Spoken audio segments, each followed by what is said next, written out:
In this video, we're going to talk about adding more specificity to our HTML tags using classes and IDs. So let's understand a bit about what that means. So here we have two paragraph tags. So if we write some CSS and we say, P, we go, background. I quite like the pale golden rod that auto-filled in the last section.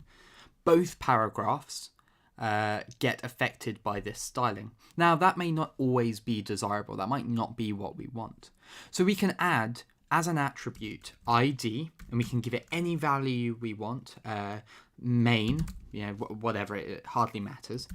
And in our CSS, we can now hook into this ID. So we can say, hey, I only want you to get the paragraph, and we use a hash symbol, so a paragraph with an ID of main, and I want you to apply the styling to it. And now only the top one gets affected.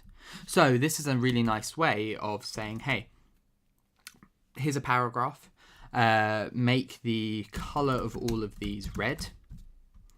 So they both become red, but this one I want you to give some special styling. Perhaps we want to, make the font size 20 pixels. We want to make the font size bigger or something like that.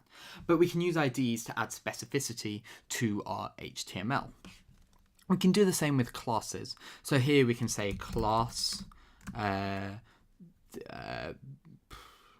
side. It doesn't matter. And let's add the class to this paragraph as well, side.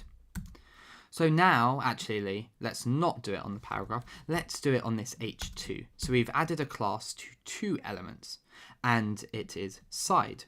So the way we can do this is either, what do we add it to? The h2. We can either go h2 dot side,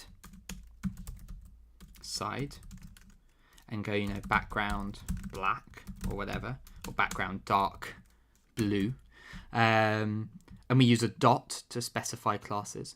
Or perhaps we want to say find every element with a class of side. And this is the way we would do that. So now, even though they're two different tags, one of them is an H2, one of them is a paragraph, they will both now have that background. And this is how quite a common thing that we do when we build websites. Now, great, this is fine, but what's the difference between IDs and classes? On the surface, very, very little, except the fact that IDs should only be used once. They should be unique. In one web page, we should not have two IDs of main. And classes are intended to be used over and over and over again. And that, again, can be regardless of the tag which they're attached to. So yeah, that's a bit about class and IDs and how we can add specificity to our tags. I really like that word, specificity. How we can add specificity to our classes with IDs, to our elements with IDs and classes.